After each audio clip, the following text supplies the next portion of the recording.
Have a nice time dear students. साथियों हम लोगों ने ट्रांसफॉर्मेशन में दो टॉपिक क्लियर किया। दो टॉपिक पहला क्या था साथियों? पहला था सेंटेंस कंटेनिंग एडवर्ब टू और दूसरा था साथियों आपका अभी आपने जो हाल ही में पढ़ा डिग्रीज ऑफ कंपैरिजन। साथियों हमने दो टॉपिक क्लियर कर लिया। वहां पर हमने डिग्रीज ऑफ कंपैरिजन को आपको पहले पढ़ा था क्योंकि उसकी बहुत ज्यादा आवश्यकता ट्रांसफॉर्मेशन में अभी आगे आने वाला है, तो मुश्किल होता है इसलिए हमने पहले उसे पढ़ा दिया है। तो चलिए साथियों हमने आपको दो टॉपिक क्लियर कर दिया। आज हमारी जो टॉपिक है साथियों वो है interchange of assertive sentences and interrogative sentence. यानी साथियों आज हम असर्टिव सेंटेंस को इंटेरोगेटिव में चेंज करना सीखेंगे। अब यहां पर साथियों जानना यह जरूरी कि असर्टिव सेंटेंस क्या होते हैं। असर्टिव सेंटेंस आप लोग बहुत पहले ही पढ़ चुके हो, ट्रांसलेशन में पढ़ चुके हो और नरेशन में भी आपने पढ़ ही लिया है। तो चलिए साथियों आपको फिर से एक बार रिमाइंड करते हैं। असर्टिव सेंटेंस यानी कि या तो वो अफर्मेटिव होगा या नेगेटिव, यानी कि वो या तो वो स्वीकारात्मक सेंटेंस होगा या नकारात्मक सेंटेंस होगा। तो इन सेंटेंसेस को इंटेरोगेटिव में कैसे चेंज करना है साथियों वो आज हम लोग यहां पर सीखेंगे। तो चलिए यहां से वीडियो की शुरुआत करते हैं, लेकिन वीडियो शुरू करने से पहले आप सभी लोगों से निवेदन फटाफट चैनल को सब्सक्राइब कर दीजिए और वीडियो को लाइक कर दीजिए। साथियों आइए हम लोग समझते हैं कि हमारा जो आज का टॉपिक है interchange of assertive and interrogative, यानी हम असर्टिव से इंटेरोगेटिव में चेंज करेंगे और फिर इंटेरोगेटिव किस में चेंज करेंगे? असर्टिव, यानी हम इसको रिवर्स भी करेंगे साथियों। तो पहला हेडिंग बनाएंगे interchange of assertive into interrogative. तो अब आप पहला हेडिंग जब बनाएंगे असर्टिव इनटू इंटेरोगेटिव, तो साथियों यहां पर हम क्या करेंगे? असर्टिव सेंटेंस यानी कि अफर्मेटिव नेगेटिव सेंटेंसेस को हम चेंज करेंगे इंटेरोगेटिव में। और जब साथियों हम सारे नियम को पढ़ लेंगे, यानी कि असर्टिव से इंटेरोगेटिव जितने भी नियम होंगे जो भी हम पढ़ेंगे उन सभी को जब रिवर्स करेंगे साथियों तो उसे हम कहेंगे interchange of interrogative into assertive sentence. यानी हम आपको रिवर्स तो नहीं पढ़ाने वाले हैं, लेकिन आपको भी जो फॉलोइंग आज यहां पर देने वाले हैं हम, जो आपको भी आगे मिलने वाला है साथियों, इसी के नियम को क्या करना, जैसे हमने यहां पर ये बनाया तो इसको हमने असर्टिव सेंटेंस को यहां पर क्या बना दिया? इंटेरोगेटिव बना दिया। यहां पर असर्टिव सेंटेंस को इंटेरोगेटिव बना दिया। तो अभी करना क्या? ये तो हमारा इंटरचेंज ऑफ असर्टिव से इंटेरोगेटिव हो रहा है, लेकिन साथियों जब हम रिवर्स करेंगे तो क्या करेंगे? जब हम बोलेंगे interchange of interrogative into assertive, यानी आपको यह दिया होगा और इसमें चेंज करना होगा।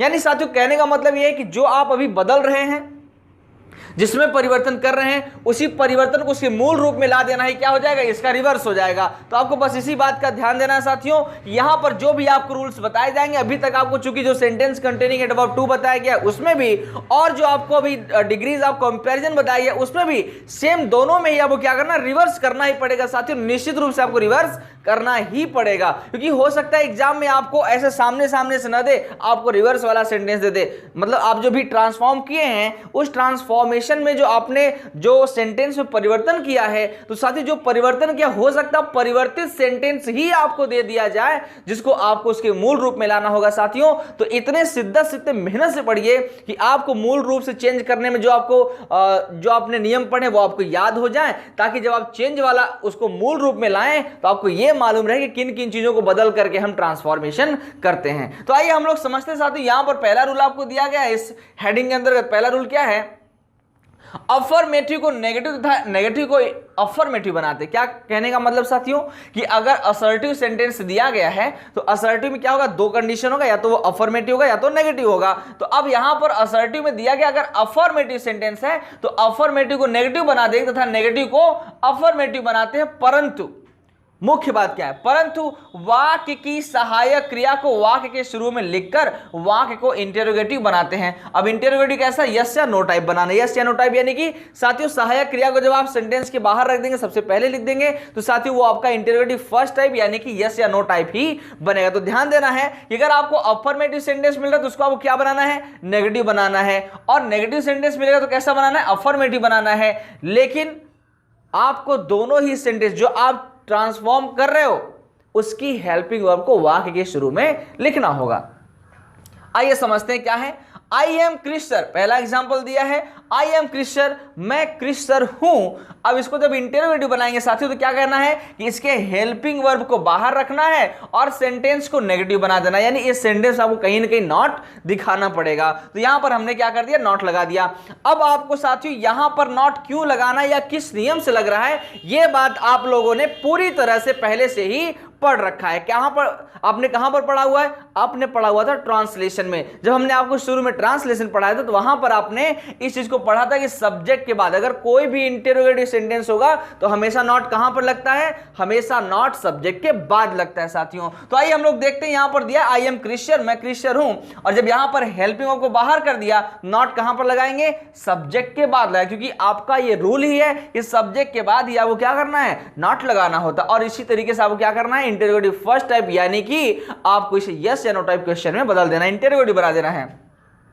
यहां पर कहा गया मैं क्रिश्चियन हूं, अब इसका जो ट्रांसफॉर्मेशन वो देखिए क्या दोनों का सेंस एक जैसा मिल रहा है क्या।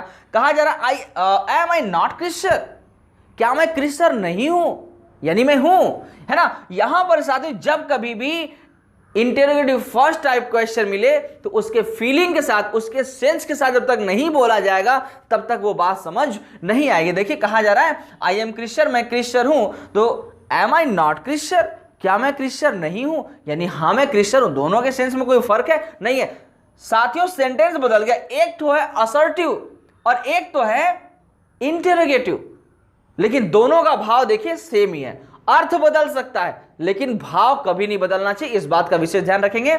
इसी क्रम में दूसरा देखते हैं, ही प्लेज फुटबॉल डेली, वो प्रतिदिन फुटबॉल खेलता है। अभी साथियों आप कहेंगे इसमें तो हेल्पिंग वर्ब भी नहीं दिख रहा है, लेकिन साथियों अगर आपने ट्रांसलेशन पूरी तरह से सीखा हुआ, अच्छे प्रकार से सीखा हुआ है, तो साथियों ये बात आपको समझ आएगी यह कौन सा टेंस है, प्रेजेंट इंडेफिनिट टेंस है। और प्रेजेंट इंडेफिनिट टेंस की हेल्पिंग वर्ब क्या होती है, डू या डज। अब आपके सब्जेक्ट पे डिपेंडेंट है वो कि आपको डू लगाना है कि डज लगाना है। तो यहां पर आपका सब्जेक्ट क्या है, एक वचन सिंगुलर, यानी आपको यहां पर क्या करना होगा, डज लगाना होगा। तो यहां पर हमने हेल्पिंग ऑफ सेंटेंस का क्या रख दिया, डज रख दिया। उसके बाद हमको सब्जेक्ट रखना और सब्जेक्ट बाद क्या करना होता है, नॉट लगाना, क्योंकि अफर्मेटिव सेंटेंस है और अफर्मेटिव सेंटेंस क्या बनाना है, नेगेटिव बनाना है। तो यहां पर कहेंगे डज ही नॉट, अब यहां पर यस एस हटा देंगे क्योंकि ये आपका क्या था, ये अफर्मेटिव सेंटेंस में एक वचन करता के साथ यस एस लगता है। तो जब हम इसको हम इंटेरोगेटिव बनाते हैं तो यस एस कहां चलाता है, इस डू के साथ यस एस रूप में जुड़ जाता है। तो यहां पर यस जो आपका लगा था वो हट जाएगा। Does he not play football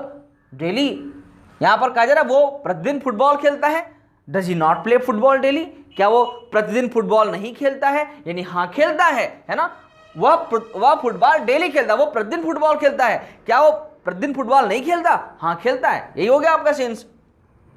अगला है Rohan was not my friend, Rohan मेरा मित्र नहीं था। क्या कहा जा रहा है, Rohan was not my friend, Rohan मेरा मित्र नहीं था। तो यहां पर हेल्पिंग वर्ब को बाहर निकालेंगे साथियों और नॉट को रिमूव करें। क्यों, जब पहले से ही नेगेटिव दिया हुआ है दैट मीन इसको क्या बनाना है, आपको अफर्मेटिव बनाना है साथियों। तो नॉट को रिमूव करेंगे तभी अफर्मेटिव बनेगा। तो यहां पर लेकिन अफर्मेटिव तो बनाएंगे, रोहन माई फ्रेंड, रोहन मेरा दोस्त, लेकिन यहां पर हेल्पिंग वर्ब को क्या करना है, सेंटेंस के बिल्कुल पहले लिखना है। तो कहेंगे साथियों वाज रोहन माय फ्रेंड, क्या रोहन मेरा दोस्त था। कहेंगे साथियों Rohan was not my friend, Rohan मेरा दोस्त नहीं था। वाज रोहन माय फ्रेंड, क्या रोहन मेरा दोस्त था, नहीं बिल्कुल नहीं था। तो साथियों इसका सेंस नहीं बदलेगा। अगला सेंटेंस, यू कॉल्ड मी, तुमने मुझे आवाज लगाई या तुमने मुझे आवाज लगाया। जब इसको साथियों चेंज करेंगे तो क्या हो जाएगा, डिड यू नॉट कॉल मी, क्या तुमने मुझे आवाज नहीं लगाया, यानी हाँ तुमने आवाज मुझे लगाया था। अब यहां पर डिड कैसे आ गया, ये साथियों आप लोगों को मालूम होना चाहिए कि पास्ट इंडेफिनिट के सेंटेंस में हेल्पिंग वर्ब क्या होता है, डिड होता है। तो आप ये समझ रहे होंगे, नहीं समझ आएगा तो कमेंट करके बताइएगा, इसको हम आपको अलग से समझा देंगे। वैसे बहुत सिंपल सी बात है, आपको समझ आना चाहिए। और अगला एक सेंटेंस आती है ही विल टीच अस, वो हम लोगों को पढ़ाएगा। इस सेंटेंस को आप ट्रांसफॉर्म करके हमको कमेंट करके बताइए। तो चलिए वीडियो को पॉज करिए, फटाफट इस बात को नोट करिए, और अगर कोई बात न समझे तो कमेंट करके बोलिए कि हाँ सर ये बात मुझे समझ नहीं आया। नेक्स्ट टॉपिक नेक्स्ट वीडियो में आपको हम वो बात समझा देंगे। तो आइए साथियों इसी क्रम में आपको एक और टॉपिक बताते हैं। हमारी अगली टॉपिक है साथियों कि नेवर को एवर में चेंज करते हैं और नो को एनी में चेंज करते हैं। चूंकि आप इस चीज को पहले पढ़ चुके हैं, जहां पर आप डिग्रीज ऑफ कंपैरिजन में नो को चेंज करे थे, वहां पर नो को हमने किस में चेंज किया था, एनी में चेंज किया हुआ था। तो साथियों यहां पर भी हम नो को एनी में चेंज करेंगे और नेवर अगर किसी सेंटेंस में दिया हुआ है तो उसके स्थान पर क्या लिखेंगे, एवर लिखेंगे साथियों। आइए सीधा हम एग्जांपल के माध्यम से समझते हैं। कहा जा रहा आई शैल नेवर पनिश यू, मैं आपको कभी भी सजा नहीं दूंगा। तो फिर इसको चेंज करेंगे साथियों, तो अभी नियम वही है जो हमने भी पढ़ा कि हेल्पिंग को पहले करेंगे, अफर्मेटिव का तो नेगेटिव बना देंगे, नेगेटिव का तो अफर्मेटिव। यहां पर देखिए नेवर, ये पहले से ही नेगेटिव है, तो इसको अफर्मेटिव बना देंगे, यानी इस सेंटेंस जब हम ट्रांसफॉर्मेशन करेंगे तो उस सेंटेंस में हमें नॉट नहीं लगाना, क्योंकि नेवर को हमने किस में चेंज किया साथियों, एवर में। इस नेगेटिव को हमने किस में चेंज कर दिया, अफर्मेटिव में। और यहां पर नो, नो का मतलब ही नहीं, मतलब ये भी पहले से क्या है, नेगेटिव है, इसको भी चेंज करेंगे एनी में। तो साथियों आइए हम लोग समझते हैं इन सेंटेंसेस को कि क्या है ये। आई शैल नेवर पनिश यू, मैं तुम्हें कभी भी सजा नहीं दूंगा।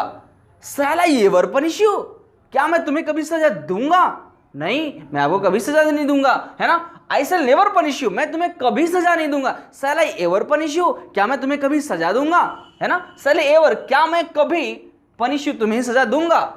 आई शैल नेवर, मैं कभी नहीं पनिश यू, तुम्हें सजा दूंगा। दोनों का मतलब एक ही होगा साथियों। अगला sentence, no one can touch my friend, कोई भी मेरे दोस्त को नहीं छू सकता। नो वन कैन, कोई नहीं, टच माई फ्रेंड, मेरे दोस्त को छू सकता, मेरे दोस्त को कोई नहीं छू सकता। तो कहेंगे साथियों कैन को बाहर लाएंगे, नो को चेंज करेंगे एनी में और वन लाएंगे साथियों।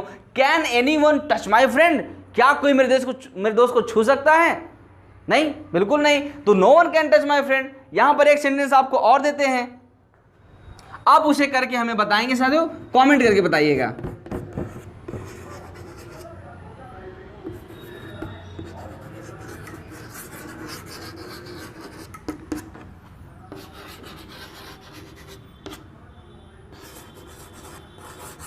तो इस सेंटेंस को आपको क्या करना है, आपको इसे ट्रांसफॉर्म करना है साथियों, और कमेंट करके बताना है आपका sentence. No one is mightier than God. साथियों यहां पर हम लोग जानते हैं कि हम इस नो वन को क्या लिख सकते हैं, इस नो वन को हम लिख सकते हैं साथियों नन। ऐसा भी आपको सेंटेंस में देखने को मिल सकता है कि नो वन के स्थान पर क्या मिलेगा, नन मिल जाएगा। तो बिल्कुल टेंशन नहीं लेना साथियों, नो वन यानी नन, नन मतलब नो वन, हम दोनों को एक जैसा ही चेंज करेंगे। यहां पर आपको हो सकता है कि कहें सर कि नो तो चेंज करें तो यहां पर केवल एनी बचेगा, नहीं भाई, वो नन इस नो वन को ही कहा जाता है। तो जब भी चेंज करेंगे तो नो वन को हम किस में चेंज करेंगे, एनी वन में ही चेंज करेंगे। तो चलिए वीडियो को पॉज करिए, फटाफट इतना समझ लीजिए साथियों, इसे नोट कर लीजिए अपनी कॉपी में। और यहां समाज की टॉपिक करेंगे समाप्ति साथियों, यहां से इस वीडियो की समाप्ति करेंगे।